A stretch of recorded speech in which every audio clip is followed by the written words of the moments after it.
This is a multiple belay retreat, so it's going to be more than one rope length to the ground, so that you're going to have to find an anchor, get it in, and then suspend yourself and the casualty from it.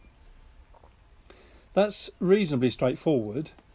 You don't want to go miles on this counterbalanced abseil, bearing in mind above you are two ropes in tension moving over everything that's above you. There is one event that can put a bit of a spanner into works, and that's if somebody who you're with, who you're bailing, you're in control, is unable to help or not move very much.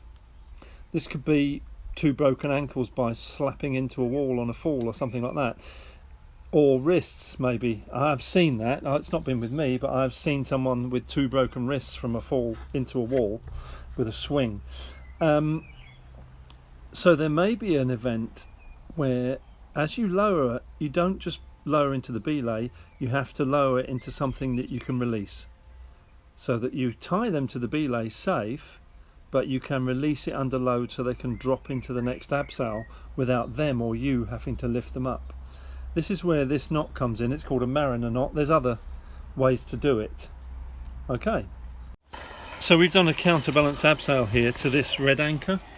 This is weighted, so we're not standing up here. This has got weight of two individuals down either side. First of all, lark's foot a sling into the harness to avoid the carabiner being there. The anchor's a bit too close still, so a tiny bit further. This is really quite fine to judge, about 6 inches there between the carabiner and the harness. This is to retrieve the rope that the person is tied into, and also to suspend them in a belay that's releasable under tension, where they won't have to stand up.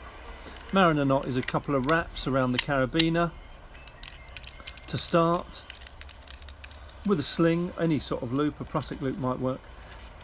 And then, so 2 wraps around the carabiner either side. I've just lengthened that a little bit more, again, to make enough space to take the wraps around the remainder of the sling. And then tight wraps around the sling. Importantly, last part is stick the sling through itself and put a carabiner on it. So in effect there, if it all goes to pot, you've got a loop, and the crab is going to stop it from failing. Then you can lower somebody into that. So here we resume the abseil, their belay loop takes up tight and the mariner knot goes tight, and you'll see it's tight because the abseil rope there goes loose. At that point you could recover the abseil rope, untie them, do the full thing.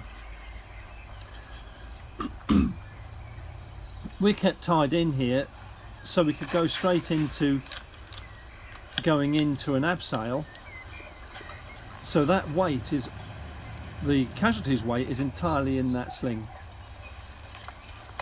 So now to undo it, you undo it under load. Obviously they're ready into another abseil.